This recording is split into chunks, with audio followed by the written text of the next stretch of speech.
Hi ho, Key in the vlog here, back with another episode of TR3 Wrench Time. Still don't have a TR3, so I thought I'd look at a couple things on the Volkswagen 1.6 normally aspirated diesel.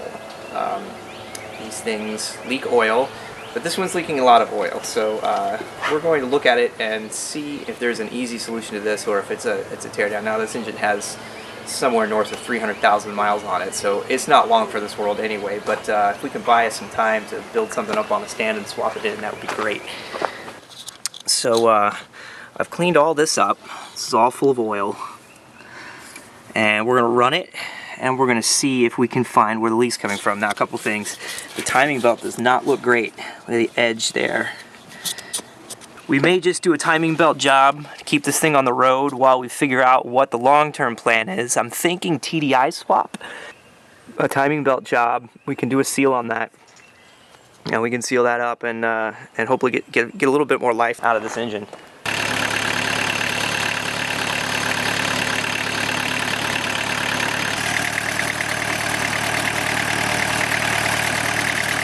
That AC belt is going crazy, getting into the lower timing belt cover.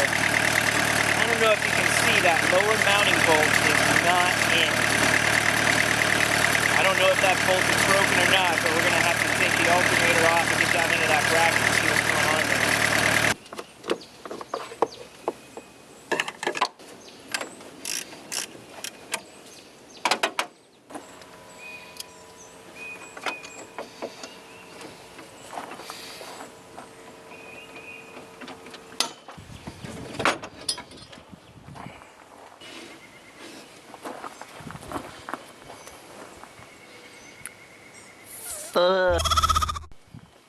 We're back with the Volkswagen. This project is going to be actually trying to get this thing to stop leaking oil out of the front side of the engine. Now, before we started this project, we cleaned it up a little bit, and one of the things that we noticed, flashing back to another video, is the air conditioning compressor had a lot of movement to it. And it turns out one of the mounting bolts on the bracket on the compressor was broken and kind of rattling in there, and the belt was banging up against the timing belt cover, and it was a bad scenario. We just got the air conditioning system working in this car, so we want to make sure that this is good to go. So we got a couple things going on in here I'm going to show you. If you can see this bracket right here, and there is a piece of the bolt just barely sticking through that hole right there.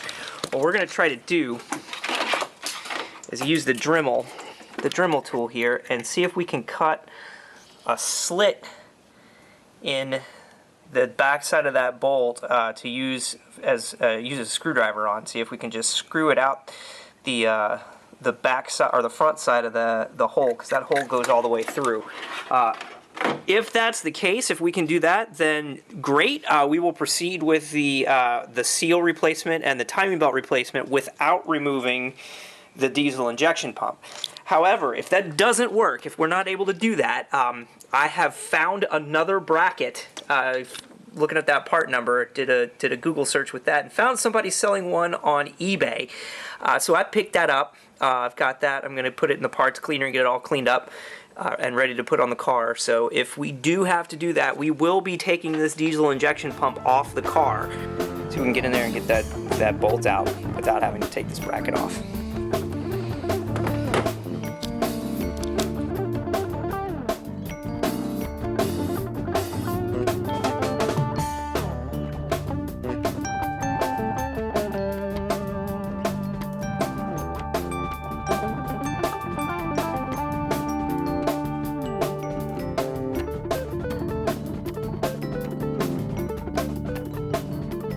So we're going to remove the bracket. Even if we were to get that out, even a good bolt with the right pitch and size is not threading in here. So this did damage, all the shaking around did damage to the inside of that. So we would have to get it out and tap it and redo the threads on the inside of this anyway. Probably make it bigger. And there's a problem with that too.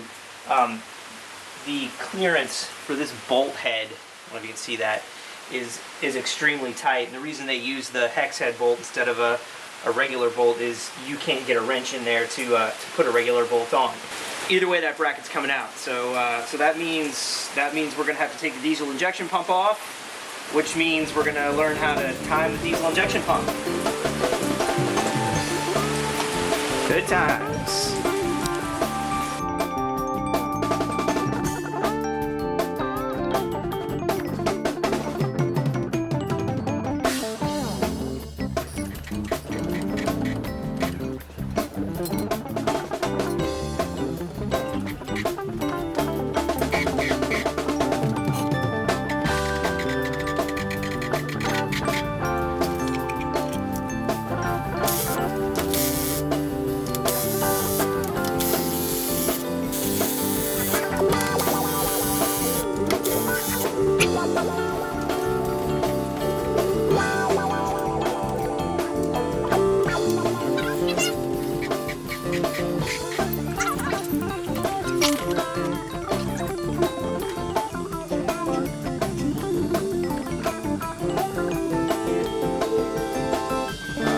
Okay, so we got the valve cover off, and cylinder 1 needs to be at top dead center. So we found top dead center mark on the flywheel. However, cylinder 1 right here, both valves need to be closed, which means those lobes both need to be pointing up or relatively up. Right now it looks like the left valve is opened, and the right one is just, actually could still, it's closing. Anyway, we got to rotate this engine around some more.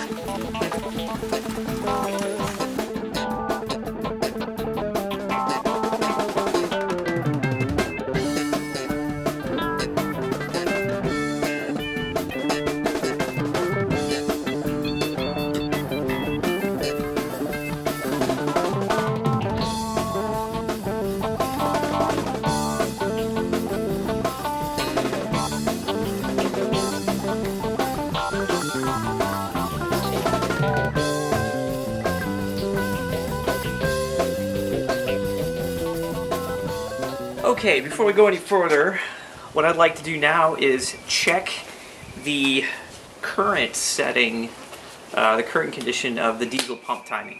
The first thing we got to do is take the fuel lines off so we can get access to the back side of it. We're going to have to do that anyway because we're removing the pump.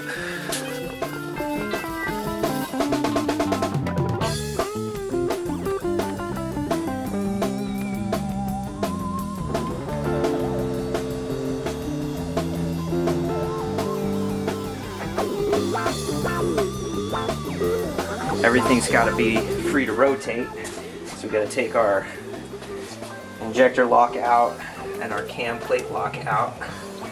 So we need to go backwards, counterclockwise until the dial stops moving. Let's see if I can do that.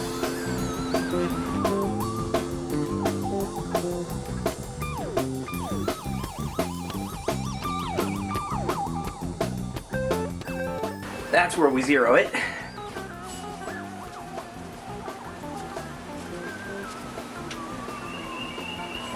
So now we return back to top dead center.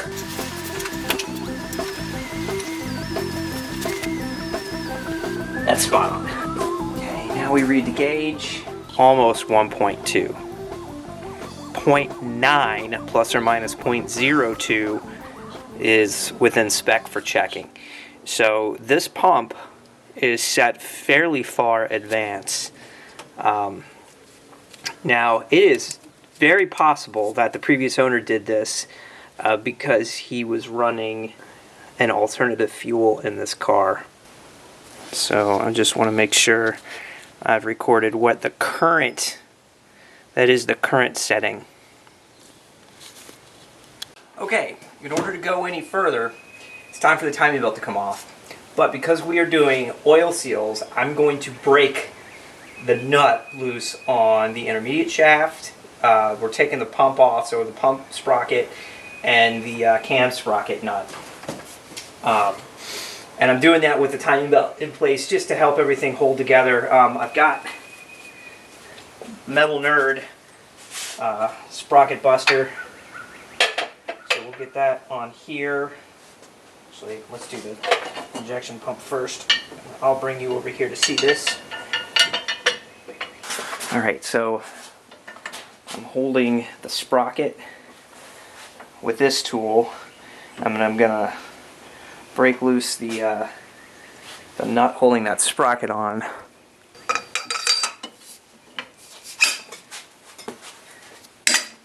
Actually, that wasn't so bad. In order to get the crank sprocket off, I'm gonna have to stop the engine from rotating.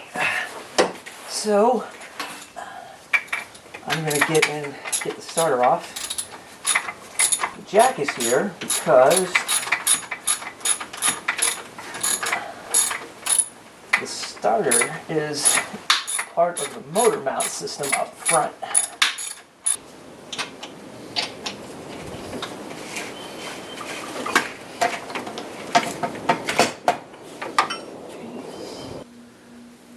Somebody's done this before.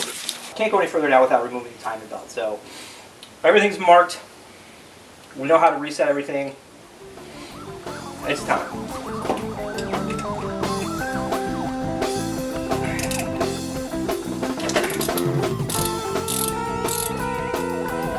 Tensioner loose.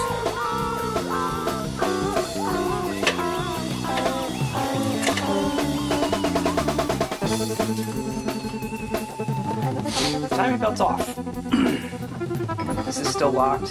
This is still locked. This is going to come off now. There so it doesn't pop off. Metal nerd. Sprocket puller.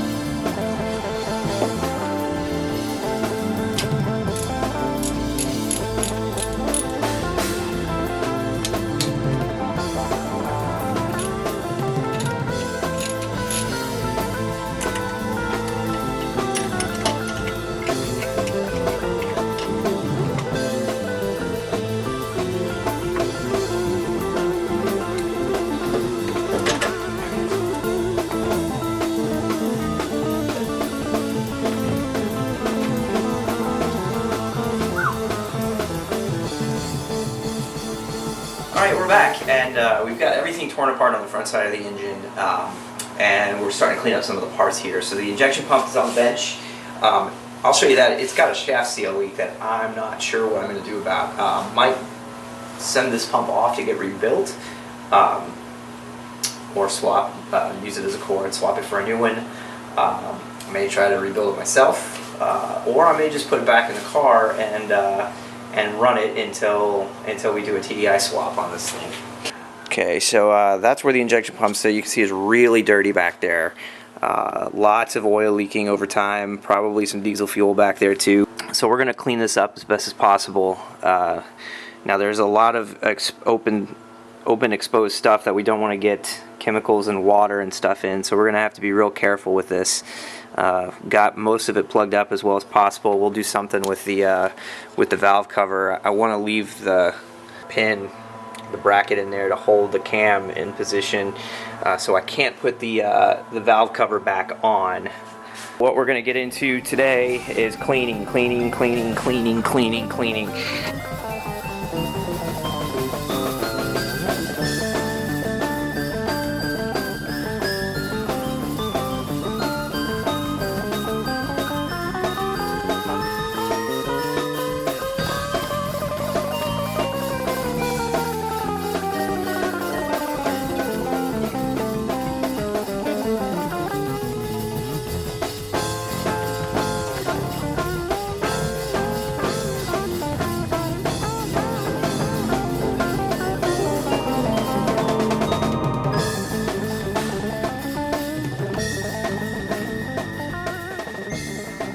So we're prepping this bracket to go on the car. Got some stuff to do before we get this on the car, but just testing the threads here, and we got a problem with the thread on on this bracket on both sides. Now this is the piece, this is a new bracket, and this is the old one, and there's a bolt broken off on the inside of this one. Same spot. Appears these are problematic. I was reading some posts where somebody else has done this for the same compressor, bolt sheared off, so we're just gonna clean up the threads here.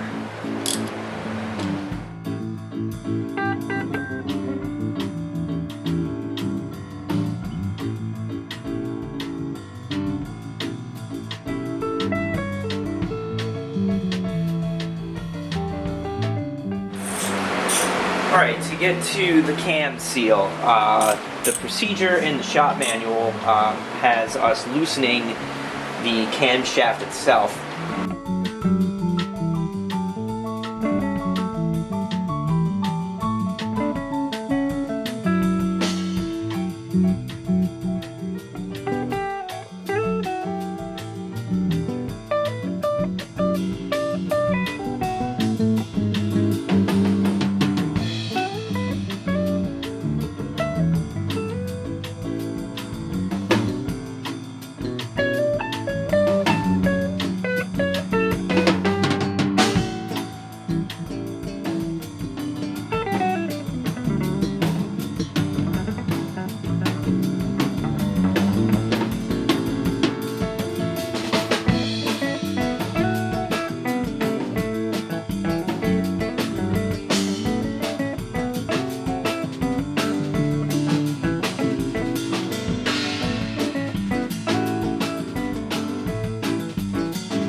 Okay, before we go any further, we've had the cooling system taken apart with that bracket off the engine, so that was exposed. New gaskets, the hoses are back on. We're going to pressure test this system to make sure it is airtight before we put anything else back on, because once we start putting everything back on, we find out that the cooling system is not airtight, then we have to take all this stuff back off to get back down here to where we are now. So we want to get that taken care of. We put our tool pressure cap on. That on.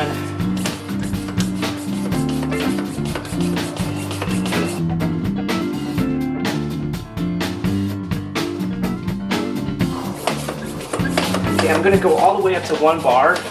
That's right at the bottom edge of the red zone on this, and 15 psi should be good.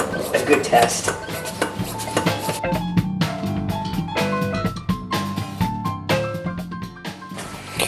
Alright, we're back. It's about an hour later, hour and a half later, and it's still sitting right between 14 and 15 at 1 bar.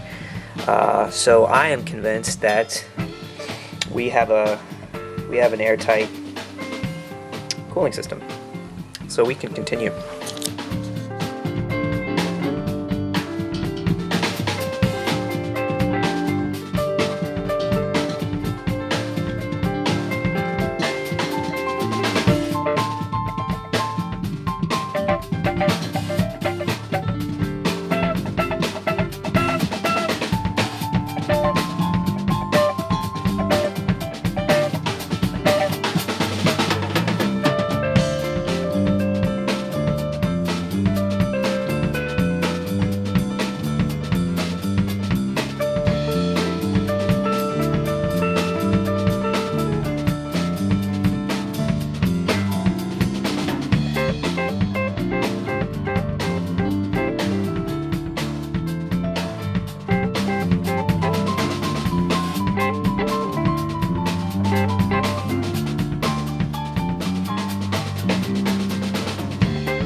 All right, it's been a few months since we tore into the front side of this Volkswagen engine here. So why don't we take a look and see how it turned out? Okay, looking down here at the front side of the engine, up here at the top, everything still looks clean.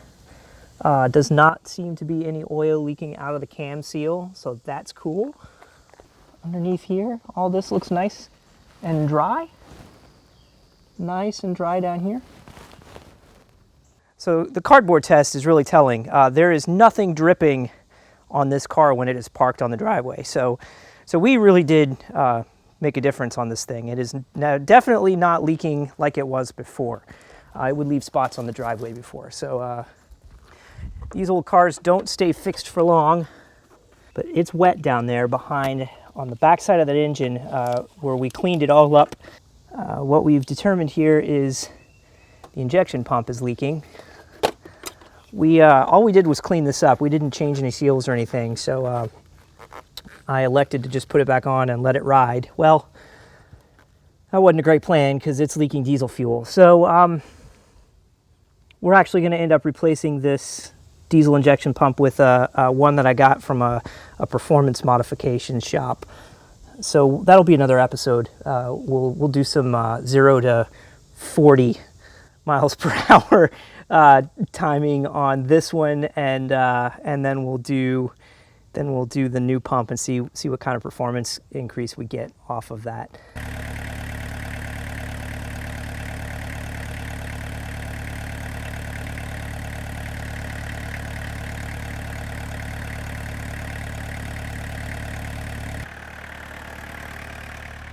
All right, that's going to do it for this tangent episode of TR3 Wrench Time. Like and subscribe, and we'll see you next time.